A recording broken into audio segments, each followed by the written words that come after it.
Hello les investisseurs, on se retrouve aujourd'hui toujours dans la voiture pour parler en fait des différences entre les salariés et l'entrepreneuriat. Et dans l'entrepreneuriat, j'inclus les investisseurs immobiliers.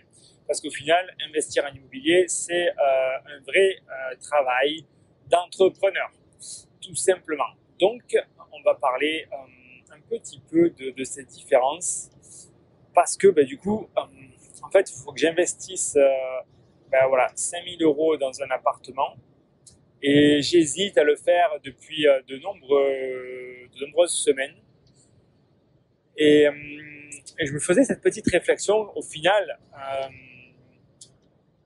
en tant que salarié, c'est clair que sortir 5 000 euros comme ça de son épargne ou du cash flow qu'on a généré à travers du coup les loyers ou même le différé, c'est chiant. C'est chiant, c'est pénalisant parce que c'est les fruits de nos efforts qui partent en fumée.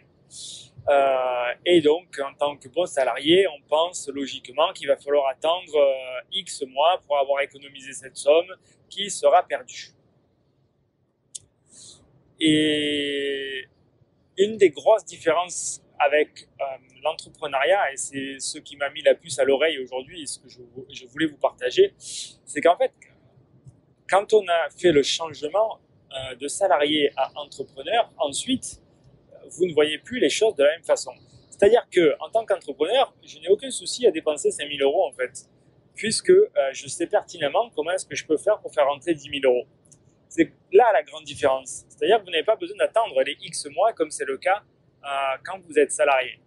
Donc, en gros, vous avez besoin de 5 000 euros ou de X 1000 euros pour faire des travaux ou pour faire quoi que ce soit.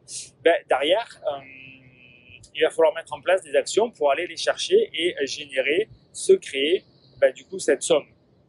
Chose que vous n'aurez pas forcément fait si du coup vous n'aurez pas eu ce problème.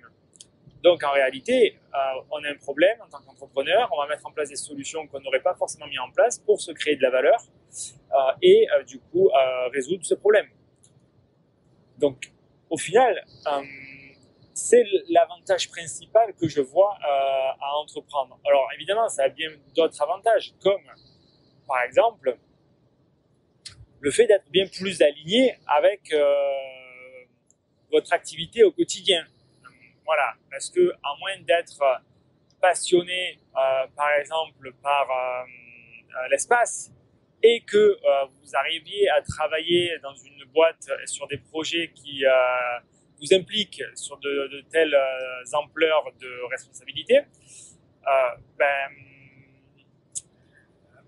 bien souvent, vous serez sur des projets qui ne sont pas en ligne avec vos passions et aspirations. Alors, c'est pour ça qu'en entrepreneuriat, il est quand même beaucoup plus facile d'être aligné avec, du coup, ses valeurs, avec ses passions.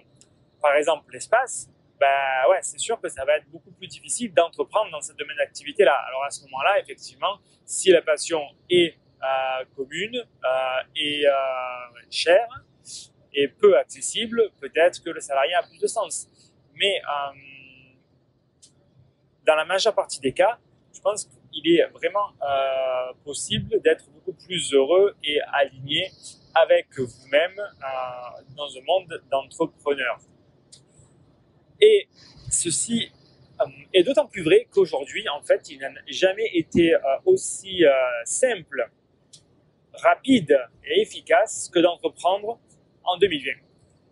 C'est tout à fait possible grâce du coup à Internet qui a révolutionné du coup l'accès encore une fois à l'information et le numérique a donc digitalisé vraiment beaucoup de processus qui avant prenaient un temps fou et aujourd'hui les tâches administratives sont plus forcément rédhibitoires. Ce qui veut dire que vous pouvez créer votre entreprise en 10 minutes. En 10 minutes sans même bouger de chez vous. Et ça marche très très bien. Vous pouvez trouver des clients en fait avec Facebook, avec des réseaux sociaux, en montrant vos produits aux personnes qui sont intéressées pour les acheter. Et tout en leur apportant de la valeur et tout en les aidant Donc, en fait, c'est un système doublement gagnant. C'est-à-dire que vous pouvez proposer des produits de valeur à vos clients et vous, vous êtes rémunéré pour rester dans votre zone de génie, la zone que vous kiffez, en fait, et là où vous êtes le meilleur en termes de compétences, de connaissances, et là où vous pouvez aider au maximum d'autres personnes.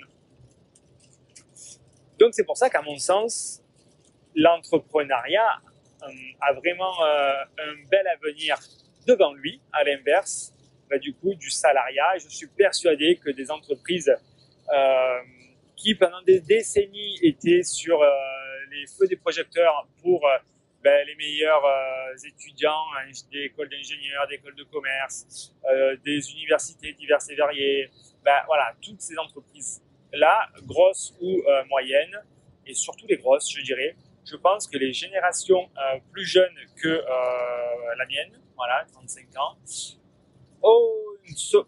seront de moins en moins impliqués dans ces grosses structures, et puis même dans des structures moyennes, peut-être dans des petites entreprises où la culture est différente et où ça arrive à rester humain, mais dès que on devient un matricule, on devient un numéro et que on passe notre temps à faire de la politique, à ne pas froisser les collègues, à faire plaisir aux actionnaires sans forcément avoir une reconnaissance ou un retour, aujourd'hui, je pense que la sécurité de l'emploi ne vaut plus par rapport à ce que peut offrir comme sécurité ces grosses et moyennes structures. Donc, à mon sens, il sera de plus en plus difficile de recruter des jeunes dynamiques et motivés et les garder dans ces structures traditionnelles. Parce que en plus, on peut, grâce à Internet, là aussi, travailler de n'importe où. Ces entreprises ont du mal à accepter cela parce que c'est encore la vieille école.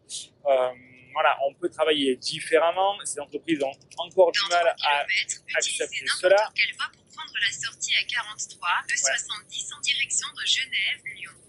Hop, c'est le GPS. Donc voilà, les choses changent et je pense qu'on a vraiment à y gagner au final, à devenir indépendant. Alors quand je dis indépendant, peu importe la forme d'entreprise, ça peut être auto-entrepreneur ou une SAS, une SARL.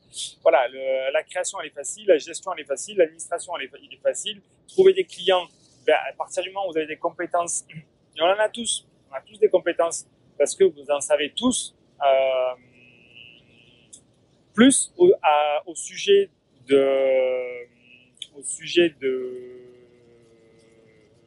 d'une passion, d'un intérêt, d'une expérience que vous avez vécue, qui peut aider d'autres personnes.